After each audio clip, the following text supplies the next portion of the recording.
새벽 4시 어둠 속 저수지에서 한 남성의 시신이 건져 올려졌습니다. 나이는 30대 초반. 하지만 그가 누구인지 왜 그곳에 있었는지는 아무도 모릅니다. 새벽 뉴스는 짧고 차갑게 보도했습니다. 오늘 오전 4시경 오리시 양수 저수지에서 30대 초반 남성의 시신이 발견됐습니다. 경찰은 지문대조를 통해 신원을 확인할 예정입니다. 가족들의 얼굴은 하얗게 질렸습니다. 김다정은 손에서 숟가락을 놓치고 울음을 터뜨렸고 이상철은 벽을 붙잡으며 겨우 버텼습니다. 누구도 이름을 말하지 않았지만 모두가 같은 사람을 떠올렸습니다. 바로 이지혁. 그렇다면 이 시신의 정체는 누구일까요? 경찰은 조사 결과를 바로 공개하지 않았습니다. 신원이 확인되면 알려드리겠습니다. 단순한 멘트였지만 오히려 소문은 더 크게 퍼졌습니다. 지혁이 잠수를 탄 시점과 시신이 발견된 시간이 묘하게 겹친다는 말이 나왔습니다. 동네 어르신들은 분명히 지혁일 거다라며 단정했고 하늘건설 내부에서는 혹시 서재욱 아니냐는 말이 흘렀습니다. 서재욱. 정보아가 결혼식장에서 떠나버린 진짜 이유였던 남자. 그 이름이 다시 수면 위로 떠오르는 순간 모두의 시선은 저수지와 멜버른이라는 두 곳에 동시에 머물렀습니다. 실제로 그 시간 지혁은 여전히 살아있었습니다. 공사장에서의 고된 노동, 여관방에서의 쓰라린 밤. 성재가 남겨준 돈 봉투는 위로가 아니라 모멸감이었고 가족에게 돌아갈 용기는 사라졌습니다. 거울을 보며 그는 중얼거렸습니다. 보상 그게 뭐라고 나는 왜 여기까지 떨어진 거지. 정보아가 훗날 건넨 말 보상받아요. 많이 주실 거예요. 는 여전히 귓가에서 맴돌았습니다. 그 보상이라는 단어는 그를 더 비참하게 만들었지만 동시에 무언가 이상한 점을 깨닫게 했습니다. 누군가가 자신을 철저히 거래의 도구로만 생각했다는 사실. 며칠 뒤 경찰은 공식적으로 발표했습니다. 신원 확인 결과 사망자는 서재욱 씨로 확인됐습니다. 사람들은 충격에 휩싸였습니다. 정보아는 얼굴이 하얗게 질리며 의자에 주저앉았습니다. 하늘건설 내부에서는 곧바로 이제 혼인건도 깨끗하게 정리됐다는 말이 흘렀습니다.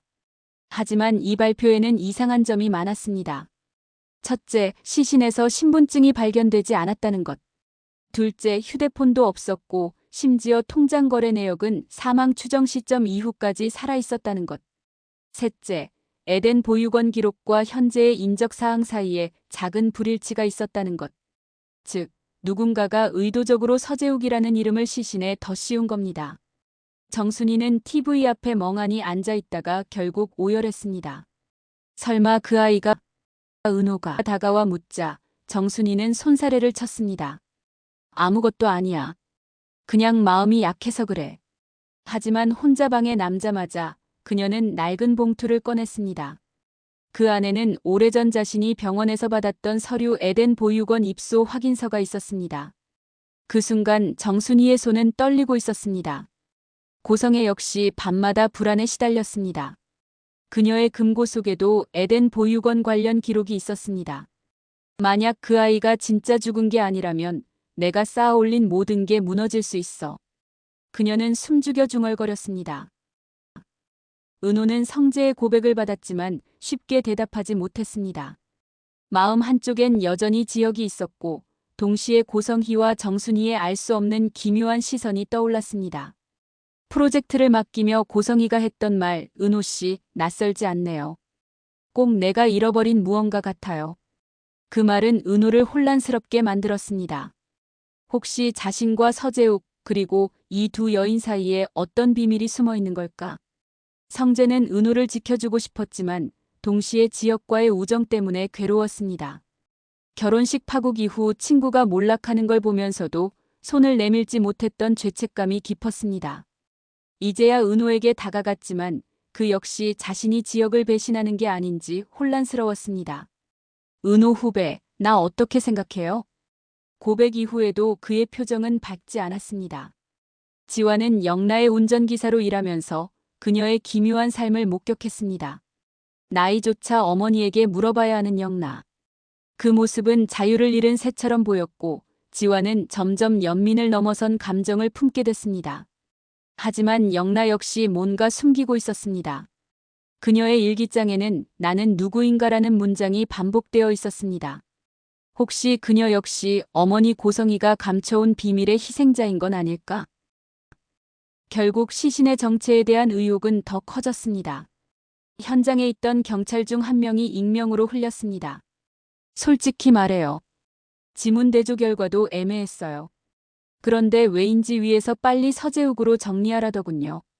즉, 누군가가 적극적으로 사건을 덮고 있다는 말이었습니다. 그렇다면 누가? 하늘건설에 힘 있는 손길일 수도 있고 고성희의 그림자일 수도 있으며 혹은 은호의 출생과 얽힌 더 큰 세력일 수도 있었습니다. 은호는 쓰레기 봉투에 버린 색연필을 떠올리며 문득 깨달았습니다. 그 색연필은 지역이 선물해 준 것이었지만 누군가의 손을 거쳐 다시 자신에게 온 흔적이 있었습니다. 그 누군가가 바로 서재욱일 수도 있다는 생각. 즉, 그는 단순히 정보와의 옛 연인이 아니라 은호의 운명과도 맞닿아 있는 존재였던 겁니다. 그렇다면 왜 그의 이름이 시신 위에 더 씌워졌는가? 진짜 서재욱은 여전히 살아있을 수 있습니다. 결혼 파국 이후 지역은 여전히 공사장에서 버티며 살고 있습니다. 그는 스스로를 증명하기 위해 다시 일어서야겠다고 다짐합니다. 하지만 세상은 이미 그를 죽은 사람 취급하고 있습니다. 뉴스는 서재욱의 죽음을 확정했지만 이 죽음은 누군가의 조작이라는 것을, 그리고 그 조작의 목적은 바로 은호의 출생의 비밀을 끝까지 덮으려는 시도라는 것을.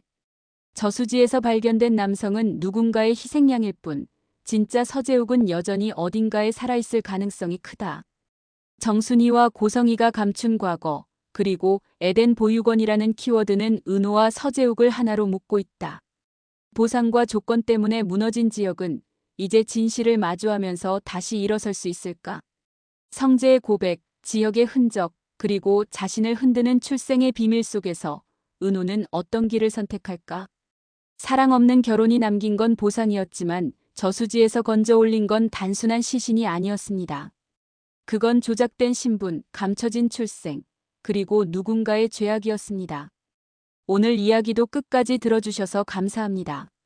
다음 전개가 궁금하시다면 구독과 좋아요 꼭 부탁드려요.